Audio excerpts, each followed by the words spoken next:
All right, we all want to be the best parents we can be, but sometimes our child manages to push our buttons and we end up screaming when we swore we would never be that kind of parent. Well, here with help this morning for raising our children without raising our voices is the author of Screamfree Parenting, Hal Runkel. Hi, Hal. Hey, guys. Nice to have you. You know, you couldn't be here. You're here just in the nick of time. Yeah, we did. Just get off the airplane.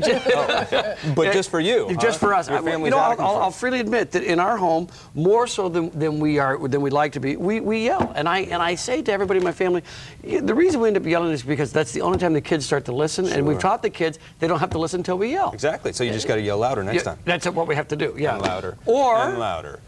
Or, you know what? Try and take a step back and realize it's not about how my kids behave as much as it is about how I behave. Because my kids are going to act like kids. Yeah. Imagine that. But the question is, point. am I going to act like a kid as well? Because we all lost it with our kids. I mean, you admit it. Yeah. I admit the first story in the book is about me blowing up at my kids in a restaurant. We all lost it with our kids. But what's the it in that sentence? I think the it in that sentence is I lost my adulthood. Yeah. Oh. I sacrificed my adulthood. The very thing my kids need most from me is my adult leadership, and I sacrifice that in the heat of the moment. Right. You talk about wanting that it's important to give your kids physical space. Sure. And what do you mean by that? You know, part of the problem is we see our kids as an extension of ourselves. Mm-hmm. You know, Sure. we know when report cards come out. We know where they are in the book bags, and we're ripping through there because we're not looking for their grades. We're looking for our own. Because we think how they do is a direct reflection on us. Sure. So that I need them to do well so that I can put the bumper sticker on the back of my car that I'm a proud parent, right? And I'll say it's for I'm their an honor student. Yeah, it's for their self-esteem, right? Well, then why is it on my car? Yeah. You know, shouting to the whole world, look at me. And also, I wonder what happens when they don't make the honor roll the next semester. You know, you rip it off and it's the sticky residue of what you once were. You know? I always say that I don't care about my kids' report card. I want to see the other kids. Exactly. You know, because I want to make sure that my kid's not quite as dumb as your kid. That's the big deal. And it's so true. We have our own fears as parents that we're not doing the job right. Yep. And we think that the way they behave is what validates us as parents. And that's an absolute lie.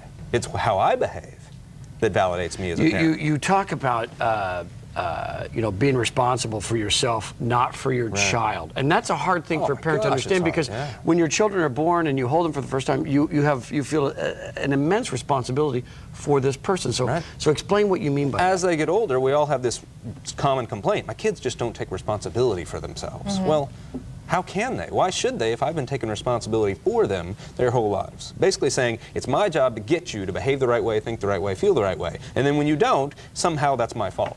Instead, recognizing, no, my child has a mind of his own. He makes up his own mind, he makes choices, and there are consequences for those choices. And I'm not responsible for the choices he makes. I'm responsible for the choices I make. So what I do is I highlight the choices that he has. Look, son, it's dinner time. You have 1 minute to turn off the Game Boy and come join us. Now, you can turn it off, or I can turn it off. Now, if I turn it off in 1 minute, I won't be angry at you, but I will let you know that it's going to be turned off for the next 2 days. Now it's your choice. And I'm going to respect it either way. I'm not going to be angry. I'm not going to say, how many times am I going to tell you? Just once I want to hear a kid say, I don't know, how many? Why are you asking me that question? Yeah. You know? But you say not to threaten. That's not a threat. Because you will carry it out. Absolutely. What I say is empty threats are really broken promises. Right. When we say, you're going to be grounded for a week and then we parole them after 2 days, what we're saying is, 1, you know what, I can't really be trusted. And 2, authority can't really be trusted. And 3, you know what, this world really has no order to it. It's just pure chaos. And when you do that, then you're setting them up to become negotiators every time there's a problem. Exactly. And just, that's not the way life works. You also talk about consequences and natural consequences. Absolutely. Yeah. And that they've got to be enforceable. You can't, obviously, you're not going to ground a kid for 2 months. No, and you're not going to take TV away from a toddler for a week. That's your babysitter. Come on, don't do that. You're punishing yourself that way, for crying out loud. So, Don't oh my goodness. Yeah, stay-at-home moms, if they took TV away for a week, would never get to take a shower. So we're not going to do that. But, do something that you can actually enforce, because it's not about finding that magic consequence that's going to magically hurt them and change them forever. That's not what it's about.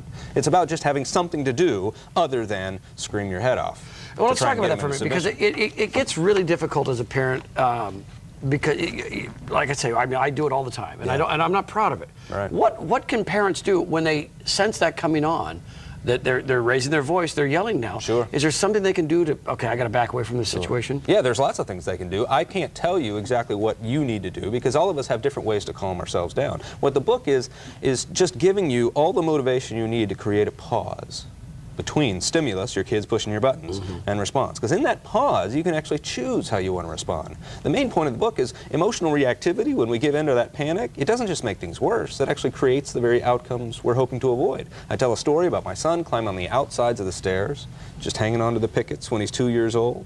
I'm at the top of the stairs. What happens if I give in to my panic? What happens if I lunge for him? What happens if I yell? It just increases the chances that he'll fall. That is the case with every time we lose it. It just increases the chances of creating the outcomes we're hoping to avoid. Let's say I've been telling my daughter her whole life, you can tell me anything. Well, let's say she's 16, she comes to me and says, Dad, I really want to have sex with my boyfriend. What? Oh my gosh, I can't handle that. What's his name? We're never going to let you see him again, never going to let you out of the house. I've just eliminated myself as a resource. Right. And I've just created Romeo and Juliet. She's now going to run to that guy or some other guy, all because I couldn't handle it. That's why my number one job, my number one priority is not to make sure my kids never make a mistake.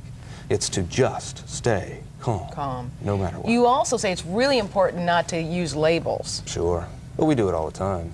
I mean, we can all think of labels that we still have hanging around our necks. You know, you were the one that Mom and Dad never had to worry about. Right. Or the one a lot of us have, you know, full of potential, which means you're always not yet. You're always less than, right? Or you could have been something. Yeah, exactly. Exactly. And if you actually excel, well, you were full of potential. So you can't ever do well, you just do what you should have done, right? We all have labels, and we so put it on our kids. I had this guy come up to me and said, hey, how many kids do you have? I have 2. He said, well, did you get 2 good ones? And he said, because we got 1 good one and 1 bad one. I'm like, well, you better send them back. But we do it all the time. Yeah, it is a goal, I think, for every parent, and I'm glad you say that every parent fails on occasion. After you read this book, this is great. This is like the best book. Well, my wife and I told Helen, I want your copy because this is going to be the book club in our home for the next week. And my wife and I will read this because it's important. And I think most important what you say is you want to be an adult to your children so they can see what it is to be an adult. I want to help raise a generation of grown-up parents. That's why I wrote the book. Yeah, very good. We want folks to know you have a book signing tonight. Barnes & Noble out in Clackamas, 7 o'clock tonight. We've got more information on our website, KATU.com. Great book. Thank you very much. Thank you guys very much for having me. Appreciate it. Well, how to make boutique fashions work for you, that's coming up. Stay with us.